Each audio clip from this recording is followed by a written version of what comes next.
Coventry High School, located in a small town of Coventry, is home to many trophies for sports. But one of the trophies isn't stored in here, because that one is being banged on in the band concerts. This drum is the CHS band's trophy. It was rolled on for a 30-hour drum roll.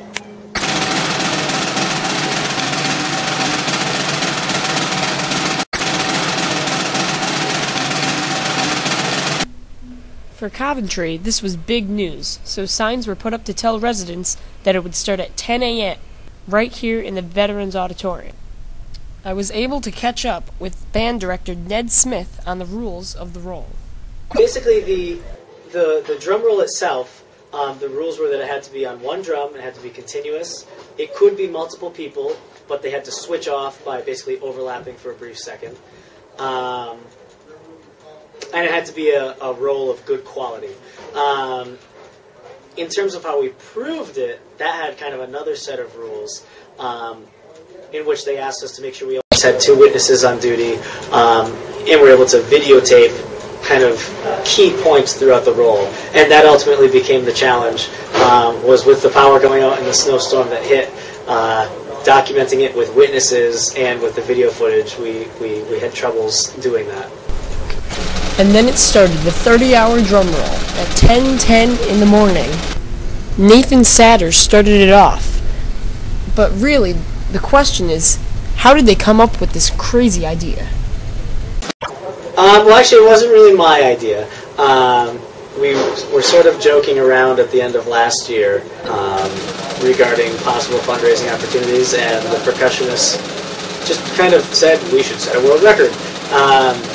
And a couple weeks after that, we found that we were still talking about it. We looked up what the current world record was, and we tried to set it in the hall.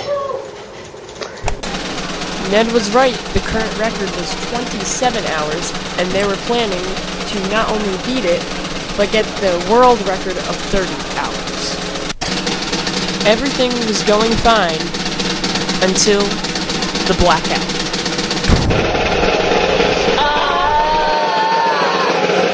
It was surprising. I was the one playing the drum roll at the time. We sort of knew that the power might go out, but we weren't sure exactly when or if it would. And when it finally did, it was a little bit startling. I think it only took about 30 seconds for the generators to kick in, but it felt like an eternity. And it did briefly cross my mind that if the generators never kicked on, at what point should we stop? But luckily they did come back on pretty quickly, and we continued on. Oh, I was terrified. I know, I was just worried, like, it was at the point where I was like, oh, we're not going to get it now, but we just kept going and it felt great. A few seconds later, the power came back on, but there was a problem. When the power went out, it erased a lot of the footage to prove that they had done a 30-hour drum roll. Actually, I think for the most part, the roll itself went very smoothly. We did it, but yeah, once the power did go out, we found that we had lost a lot of the footage from earlier in the day, and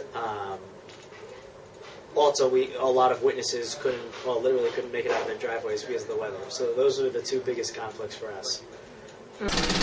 He was right.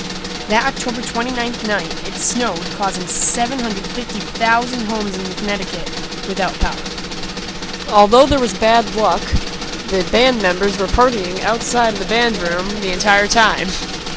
The partying out here. Oh god. Partying at Party Central was fun. Like, that was probably one of the best parts. Yeah, one of the best parts. And everyone was just crazy because they were tired. How did you handle the entire band for 30 hours? Very carefully. It was great. We had a lot of parents on board who helped out with food and just general housekeeping, keeping an eye on everything. And it was good for the percussionists, too, to have the rest of the band on hand. Just as kind of moral support, otherwise a 30-hour drum roll becomes a little bit daunting. Nothing's easy. But I think the really interesting thing was once the power went out and we lost access to video games and TV, it was interesting to watch and sort of interact in a much more simple way, just sitting around talking, playing cards. That was pretty cool, actually, to see the band operate like that. And so the world continued all the way to the record-breaking 27 hours. 7, 6, 5, 4, 3, 2, 1. Yeah! I want to make sure we can document this sucker. I want to make sure I got all my video footage back. But we did what we came to do. That's the important thing. Well, I personally was accomplished to know that we went that long without stopping, you know? I felt exhausted, but great at the same time. Even after the celebration, the world continues, still waiting for 30 hours. Nearing 29 hours, Kara Sanders was able to roll for 1 full hour. After that, the sticks were handed to Tristan Stones to have the pleasure of finishing it off. 9, 8, 7, 6, 5, 4, 3, 2, 1. Yeah! World records ours.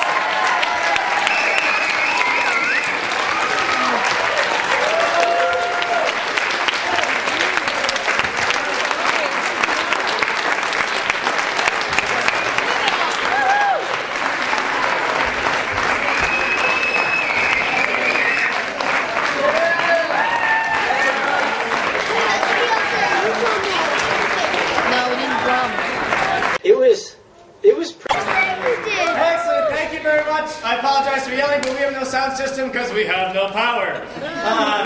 So, the official time on the clock was 30 hours on the dot. We're reporting the time as being 4:10 and 24 seconds for our end time. That's fantastic. That's 30-hour drum roll.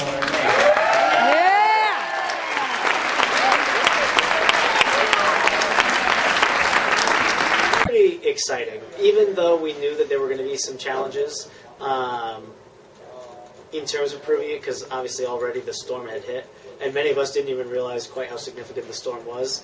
But knowing that we even just did it for the sake of our own knowledge, that we committed to it, that we played a drum roll for 30 hours, it was pretty cool to know that we had finished something big.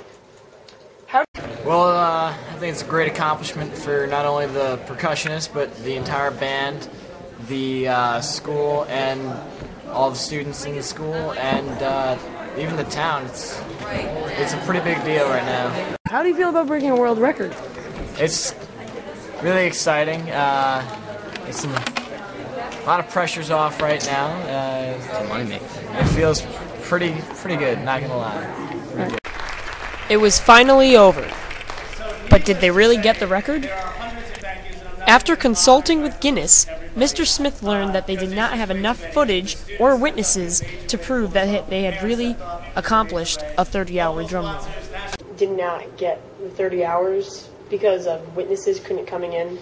How did you feel? What was your reaction to that? I was a little disappointed, but still the experience was great, you know? It just felt good to do it. I mean,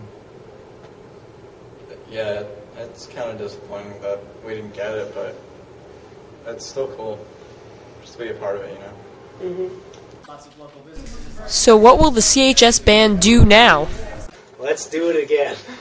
I think that is kind of where we are now, is that we don't have the certificate, we haven't been able to prove it yet, and so we have some pretty determined people who I think might actually be interested in tackling this project again, just to say that we really saw it through all the way.